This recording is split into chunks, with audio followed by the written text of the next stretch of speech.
and welcome to Field Lab Earth, the podcast that's all about past and present advances in the fields of agronomic, crop, soil, and environmental sciences.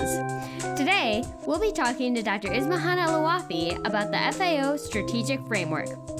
Agriculture is a key component in helping us all live happy, healthy lives. However, the road to agricultural improvement is not always clear. This episode, Ismahane will walk us through the FAO Strategic Framework, a UN program that aims to harness technology, innovation, and more to help us all live our best lives. Ismahane will also be the keynote speaker at the Society's annual meeting this year. This year's meeting will be held in Salt Lake City, Utah, November 7th through the 10th, or virtually, wherever you feel most comfortable. The meeting features thousands of technical presentations, along with a host of networking events and award ceremonies. The world-class exhibition displays the latest scientific equipment, supplies, services, and reference materials available. I'm your host, Abby Morrison. Let's talk about science. Hi everyone, welcome to the show. Today we have Ms. Ismahane Elouafi with us. Ismahane holds the position of Chief Scientist at the Food and Agriculture Organization of the United Nations, a new position created within FAO's core leadership structure. Her appointment was announced by FAO Director General Chu Dong-yu at the 35th FAO Regional Conference for the Near East in September 2020. Hi Ismahane, how are you doing today? Very good. Hi Abby, how are you doing? I am doing so well. Thank you for joining us today, taking time out of your busy schedule. So today we are going to be talking about the FAO Strategic Framework, but before we hop into that, maybe if you would like to give us a general description of what FAO is, that would be a good place to start. So what do you guys do? So, Abby, as you said, the Food and Agriculture Organization that everybody calls FAO, it's a specialized agency of the United Nations. And we are really the leading organization to defeat hunger. So the goal that we have in our mandate is really to achieve food security for all and make sure that people have regular access to enough high quality food, nutritious food, to have a lively and active and healthy lives. So we have about 194 member states, and we have offices and we work in about 130 countries worldwide. So we believe that everyone can play a part in ending hunger, and that's really, it's an individual mission for all of us as employees of FAO to really contribute to ending hunger as soon as possible. We are talking about 2030, but if we can do it earlier, that's even better. The earlier, the better. Of course. Well, that's a great overview. Thank you for that. And then, as I mentioned, we will be talking about the FAO Strategic Framework today. So can you tell us what is the framework, who developed it, why you have gone about this in this way? Just a general overview would be great. So our strategic framework took about 2 years to develop. So we started with our new DG when he joined. It's a 10-year strategy, so it's really a long-term strategy. And when we started, it has been really going through internal consultation within the organization, external consultation with our stakeholders across the board, but also our 194 member states. So it's a strategy that really reflects a vision for the next 10 years and how we as an organization want to really end hunger in all its forms by 2030, as I said earlier. So it's a strategy that is based on a very, very large consultation, internally, externally, and it's a very important path forward really to accelerate our fight against hunger. So what we have in our strategic framework, it's really a narrative that shows us that if we want to get to zero hunger, we have to very much work on SDG 2, which is zero hunger, but also in connection with SDG 1, no poverty, and SDG 10, which is reducing inequalities. So inequalities is at the basis of most of the issues we have, particularly when we talk about hunger. And hence, we have to address these three SDGs, SDG 2, SDG 1, and SDG 10 together. And really, our narrative is around that. To do so, we need a more inclusive, a more resilient, a more sustainable agri-food system that will allow us really to produce enough and produce not enough only in terms of quantity, but also in terms of quality, and leaving no one behind. Sure. Yeah, great program. Very excited to talk more about it today. And an SDG, is it Sustainable Development Goal? Is that what that stands for?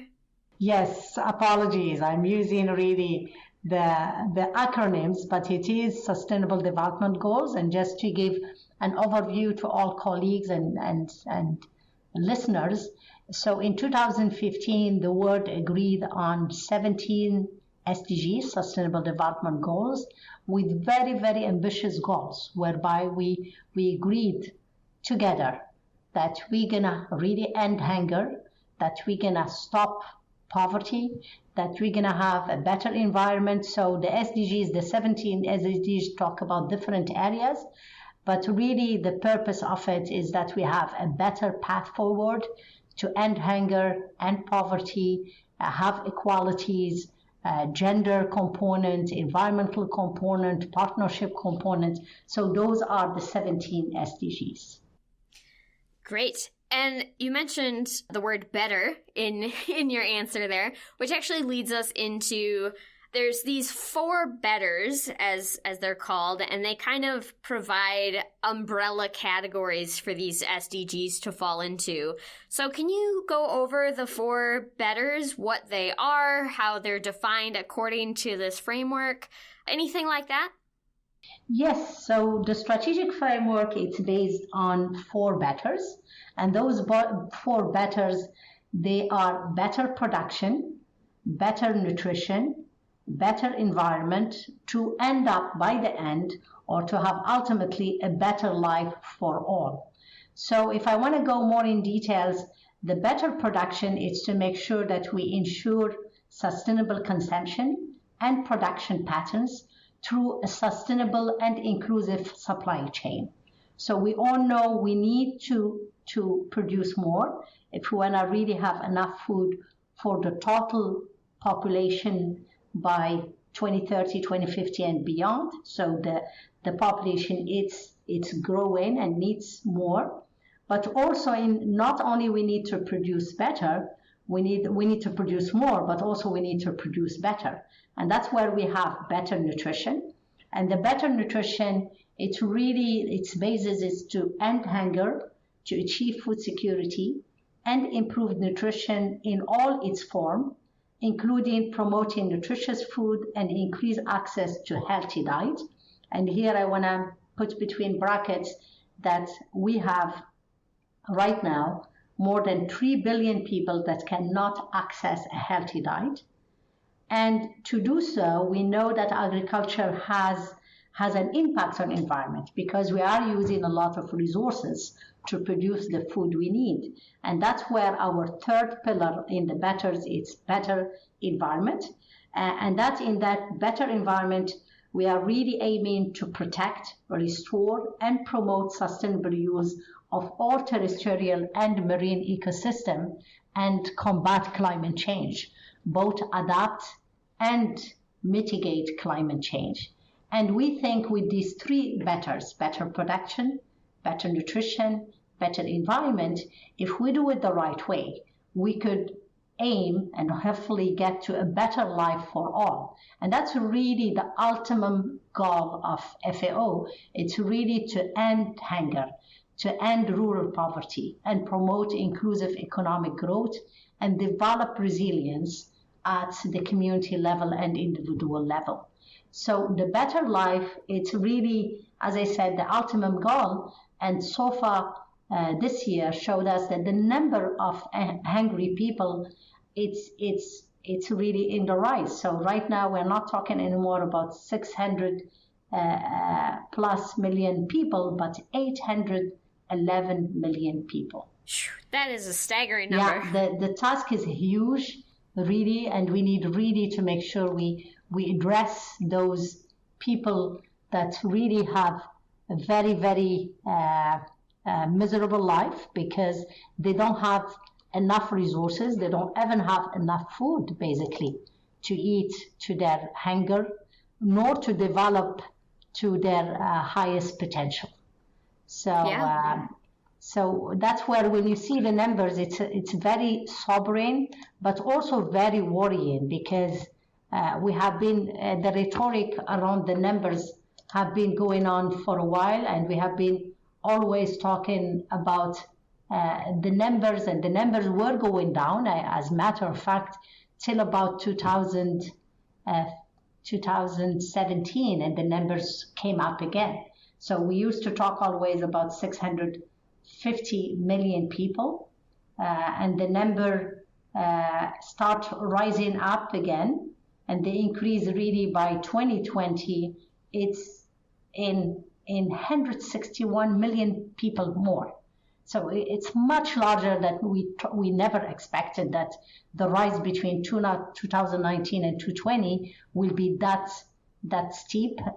So when we came to see the numbers, and because of the difficulty of finding out the data, what we're talking about right now, we're talking about a range instead of a definite number, because this year, in view of the pandemic and in view of the uncertainty around the numbers, but also accessibility to people to get the right numbers, we're talking about a range rather than a definite number. So we're talking about 720 million hungry people to 811, which is very, very high in all cases. Whether you are at the lower or the highest, it's extremely high number of people, which provide really a stronger emphasis on FAO mandates and FAO work to end hunger and poverty. Yeah, so you have the framework based on these 4 betters, and then you have these SDGs that are kind of defining maybe how you would measure success. You also have, as part of this program, 4 accelerators, which, to my understanding, are kind of the methods that you will use to meet those goals, to get those betters. So can you tell me, what are the 4 accelerators? How does FAO define them? And how do they interrelate in order to help you reach these goals?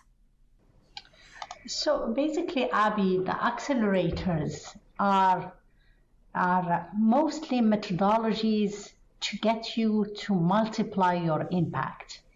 So for us, the 4 betters and the narrative of really wanting to have a more inclusive, more resilient, more sustainable agri-food system, it's really, if we want to get there, what we need ways and means to make it happen much more quicker than we used to. And that's where really the accelerators come in. The accelerators are 4. We have innovation, we have technology, we have data, and we have what we call complement. And the idea is really that we're going to use each one of these accelerators to make sure that we get to our targets on time. So as I said, we have a strategy over 10 years, which is 2021 to 2030. And what we are looking for, it's really making sure that we are using the best methodologies, the best technologies, the best innovation, the best governance, the best data, the best tools and means and partnership to really achieve the target. So that's really what it is about. So when we talk about accelerators, it's methodologies to allow us really to get to the target, but much more quicker, because we are running out of time. we are running out of time, and we want to make sure that we are not leaving anybody behind by 2030, as we all agreed at the Global Development Agenda 2030. This is very, very important for us. It's not only that we need to achieve it, but we have also a time frame that we need really to keep in mind and that we need to stress. So not only we need to end hunger, not only we need to end poverty, but we need to end it by 2030. So that's really the time frame that we are working within it.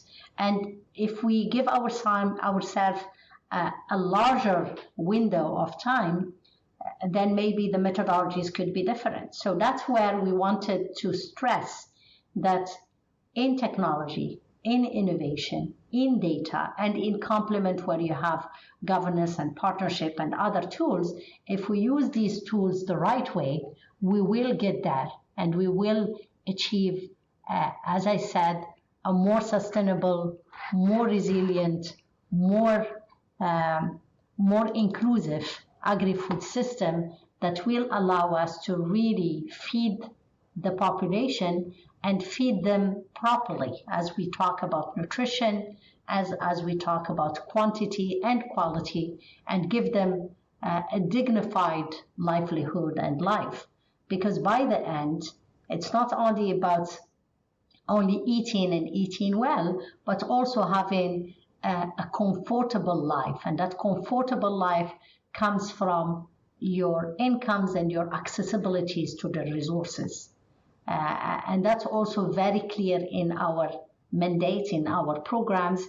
And we strongly believe that science, innovation, data, governance, partnership, and other tools will allow us to achieve the goal on time and to really make sure that is inclusive and that is a solution that will really be accessing all the poor people that need it. And that's where we emphasize leaving no one behind.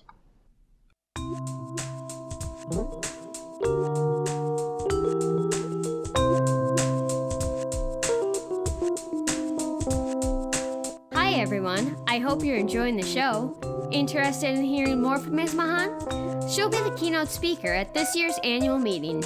Each year, the American Society of Agronomy, Crop Science Society of America, and Soil Science Society of America host your premier scientific international annual meeting. Come join us. Convene with thousands of other scientific leaders from industry, government agencies, and academic institutions this year in Salt Lake City, Utah, November 7th through the 10th, or virtually, wherever you feel most comfortable. The Society's annual meeting is the premier opportunity for professionals working in agronomic, crop, soil, and related sciences to hear about the latest research, meet and learn from their peers, expand their knowledge base, and take advantage of networking opportunities to enhance their careers. Visit acsmeetings.org to learn more. We hope you can join us. If you are a certified crop advisor or certified professional soil scientist, you can take a quiz for continuing education units for this episode, which can be found in our show notes or on certifiedcropadvisor.org. Let's get back to the show. So that gives us an idea of the framework itself, kind of how it's coming together, the end goals, and how you're going to get there, maybe a roadmap to success. So from that, the FAO is working on some different programs. Can you tell us more about those, some of the current success stories or initiatives that the FAO is working on? I know you just had your science days, you've got a food system summit coming up, maybe some others. Can you tell us more about those? So, FAO, it's an organization that was created about 75 years ago. So it's an organization with so many success stories, and those success stories are amazing. So I have a few for you to share with you. And I want to start with an older one and come across a bit the history. So we remind the listeners of what FAO is about and how FAO have done a number of steps forward. So one of really the achievement, the success stories, it's happened in 1963 when FAO and WHO, which is the World Health Organization, they set up the Codex Alimentaris Commission, which is headquartered here in FAO. And what Codex Alimentaris Commission does, it set out uniform food standards that will apply to everybody worldwide. And this commission really ensures that the food products are healthy and sets down rules relating to hygiene, restriction on additive, and the use of pesticide, for example. And it encourages as well legal trade practices. This commission, it's very important, and it allows us all to have really safe food. If I go again in 1974, there was a program that was launched by FAO, WHO, UNDP, and the World Bank that led to the eradication of a disease that was a huge problem called onchocerciasis, or river blindness. That's how it's known, in 11 West African countries. So if you think about how important that river blindness in those 11 countries, it's really a tremendous success story. We eradicated completely. So around 60% of the people of the river valley suffered from the disease, and 3 to 5% of them lost their sight. The parasite that causes the river blindness is transmitted from person to person via bites from the black fly vector. Moving forward with history, in 1995, the FAO conference approved the Code of Conduct for Responsible Fishing with the goal of promoting long-term sustainable fishing. So another step forward to make sure that we are not overfishing and we are not killing our fish stock. Another really very, very interesting success stories to really protect biodiversity took place in 2001, where the FAO conference approved the International Treaty on Plant Genetic Resources for Food and Agriculture. And this international treaty recognized seeds and genetic materials obtained both from the fauna and the flora as a World Heritage Resource. It protects the rights of farmers, it safeguards the biological diversity. That is very important to make sure really that those resources are available for the agriculture sector, and particularly for the developing countries. If I want to give another 2 examples, in 2010, again, led by government and stakeholders that included FAO, the Agriculture Market Information System was created to help prevent food price crisis. That was right after the World Food Price Crisis in 2008. And this new platform or system really allow us to make sure that the food commodity market is much more transparent and reduce the risk of getting into another food price crisis. So another success story that I wanna share with you is that in 2011, in a really historic victory of the veterinary science, FAO and OIE declared the official eradication of rinderpest. And maybe my last example, it's really a contemporary example from one of days, and it is related really to the locust crisis that happened in 2020, and a new tool that was developed by FAO that has been using both Earth observation technology and a tool to support member countries to take action in a number of areas, particularly the e-locust system to reduce time for analysis to act on the desert locust crisis. We have other tools, of course, that are looking at other areas like water use, like productivity, like market access, but really for the e-locust per se, the e-locust system has allowed us to monitor the crisis and to provide tools and help to the different countries that were really very much affected by the locust crisis, particularly countries in East Africa like Somalia, Ethiopia, Yemen, and many other Southwest Asian countries. Yeah, those are some great success stories. Obviously, organization with a long history and a lot of great work that has already been done. And I know two specific initiatives that we wanted to talk about today were the Science Days, which you just had, and the Food System Summit. So can you tell me more about those two? Absolutely, Abby. Abby, see, when we got the agreement in 2015, and that's what we call the Global Development Agenda 2030. And all countries, they agreed that within 15 years, we're going to end hunger, we're going to have no poverty, we're going to have zero hunger, and all the sustainable development goals that we mentioned, the 17. With all of them, they have very clear targets. What we know right now is that we are off track. We have only 9 seasons to go, agricultural season, and 2030 going to be here. So what happens is that the Secretary General in 2019, given the issues, given the delays in achieving the 2030 and the SDGs targets, called for what he called a United Nations Food System Summit. So he brought in not only the food and agriculture agenda, but everything around it, from health to infrastructure to trade to all the other areas. And the UN Food System Summit is happening in September 2021.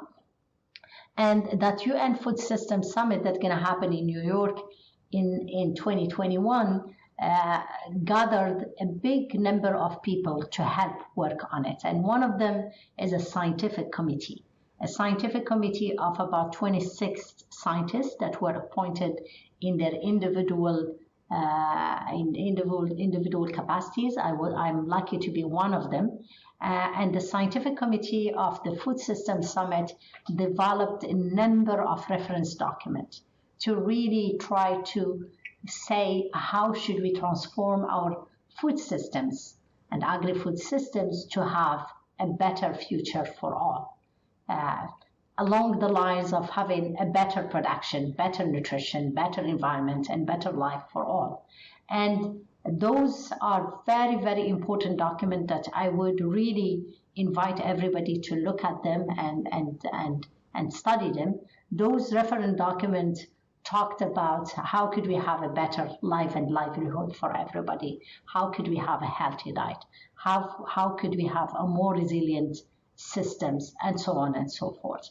And with that work from the scientific committee, we developed the Science Days. And the Science Days were 2 main days for the conference per se, and 3 days for side events that were very inclusive, that really looked at the whole agri-food system. And then we had event and discussed it around how could we use knowledge of indigenous people, how could we use traditional knowledge to really move forward more on, again, producing better, producing more, and producing without harming the environment.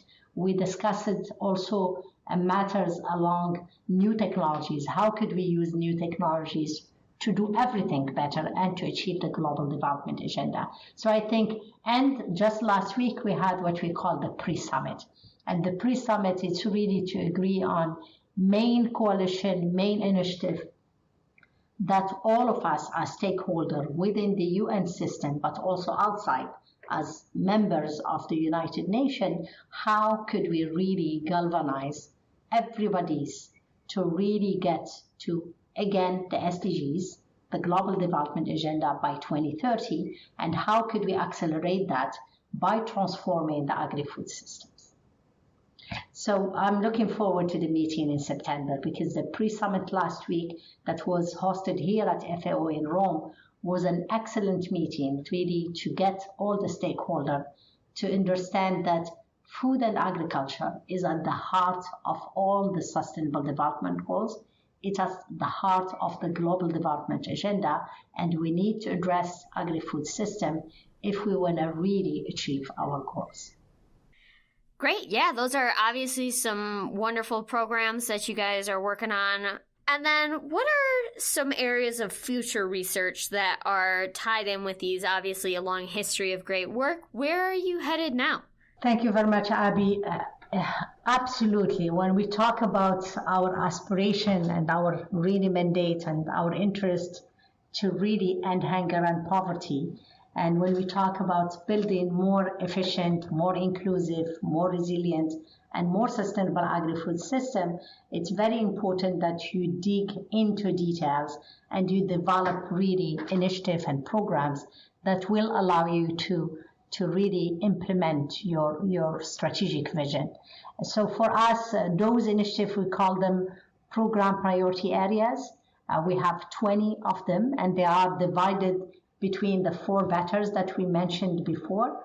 So those initiatives are really initiatives to allow us to get to a better production, better nutrition, better environment, and better life for all. So under better production, just an example, we have a program on small-scale producers. How could we make sure that we are providing to smallholder an opportunity really to access resources?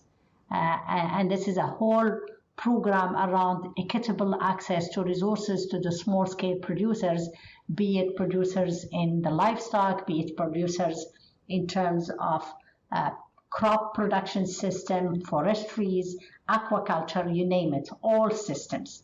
Another program that is under better nutrition is a program looking at healthy diets and how could we really improve the diet for the most vulnerable people, and what are the means and ways to really change the food system to provide a better healthy diet.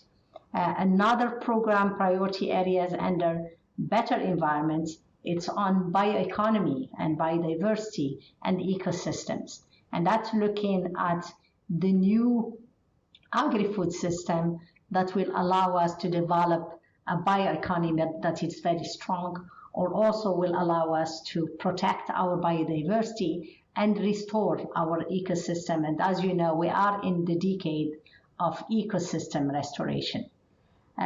Finally, on the fourth better life, we have different initiatives.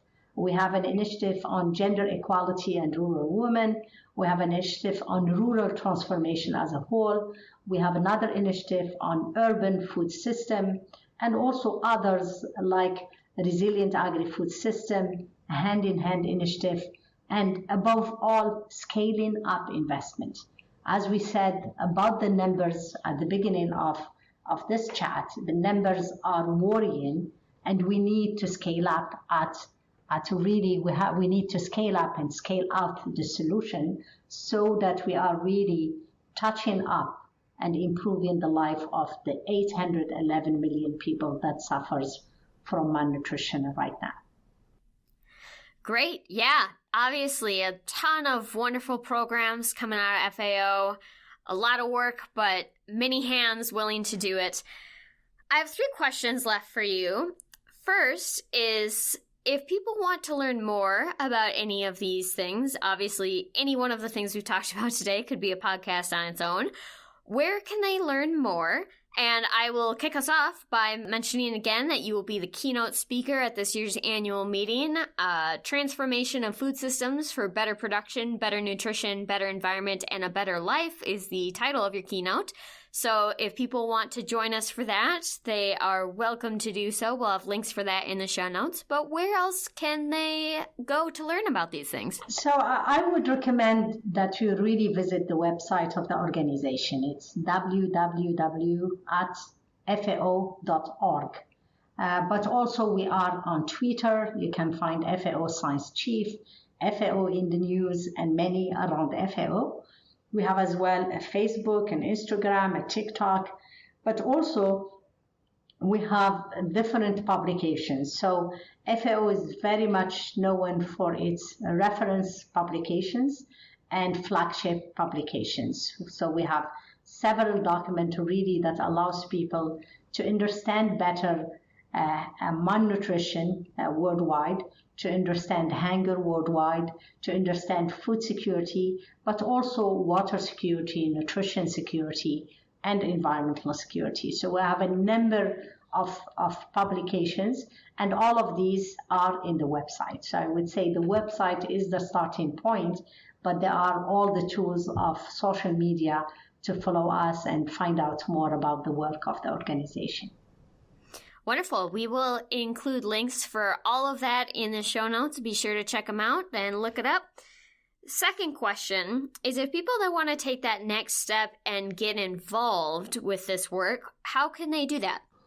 So on the website, again, there is a tab to show everyone how they can get involved. So we have an area where you could become a partner and a partnership, work with us. There is a way to find information, statistics for research papers, or invest with us in terms of our mandate for ending hunger and poverty. And there is also, maybe the last one that I can mention, Abby, we have the World Food Day on the 16th of October, which is also the anniversary of FAO, which FAO, as I said, was put in place more than 75 years ago on the 16th of October in 1945. And really what's beautiful about the World Food Day on the 16th of October, and we're gonna, this year, most probably 2021, it's gonna be much more a week, not only a day. We are really having a number of activities. We have a number of activities and competition for children or different ages.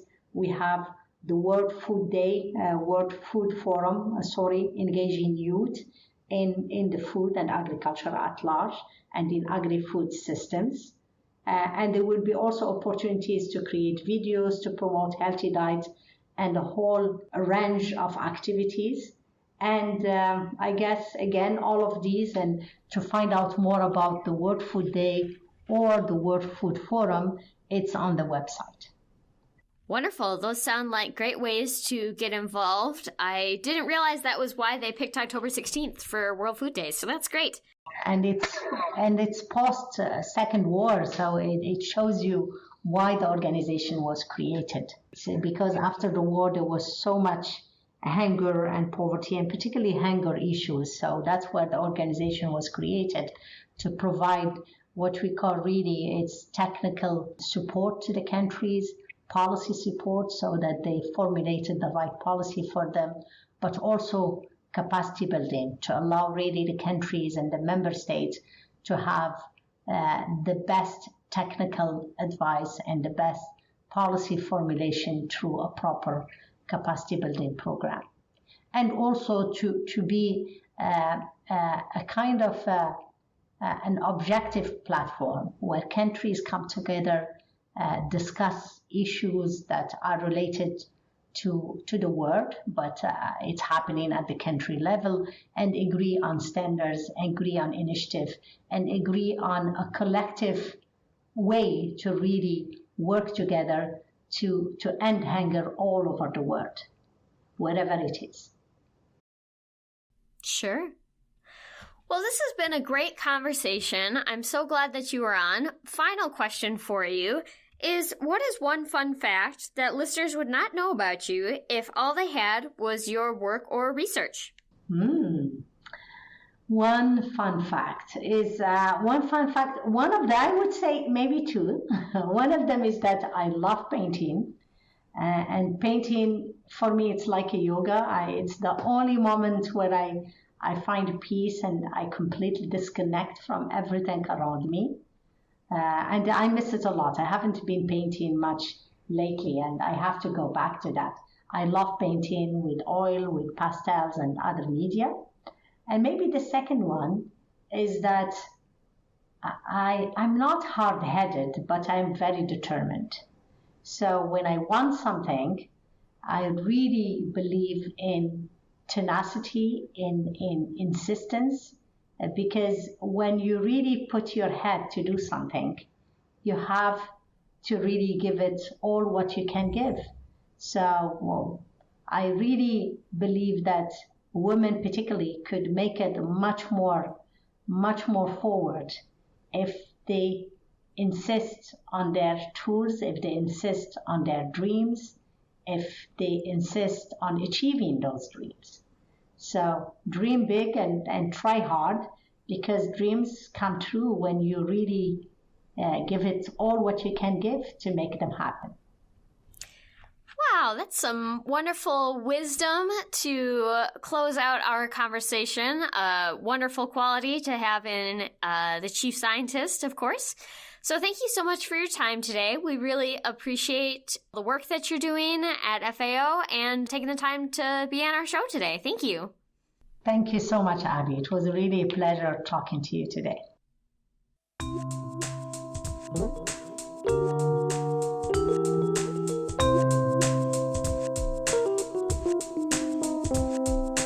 Thank you for listening to Field Lab Earth. You'll find links to today's resources in our show notes or on our website. If you have any questions, comments, or recommendations for show topics, please contact us at podcast@sciencesocieties.org or on Twitter @FieldLabEarth. If you'd like to hear more content like this, please subscribe, and don't forget to rate and review us on Apple Podcasts, Podchaser, Stitcher, or anywhere else you find your podcasts if you like our show. This podcast is a joint production of the American Society of Agronomy, Crop Science Society of America, and Soil Science Society of America. Special thanks to Lobo Loco for the use of their song Spook Castle on the intro and outro of our show. Opinions and conclusions expressed by guests are their own and are not considered as those of the American Society of Agronomy, Crop Science Society of America, Soil Science Society of America, its staff, its members, or its advertisers.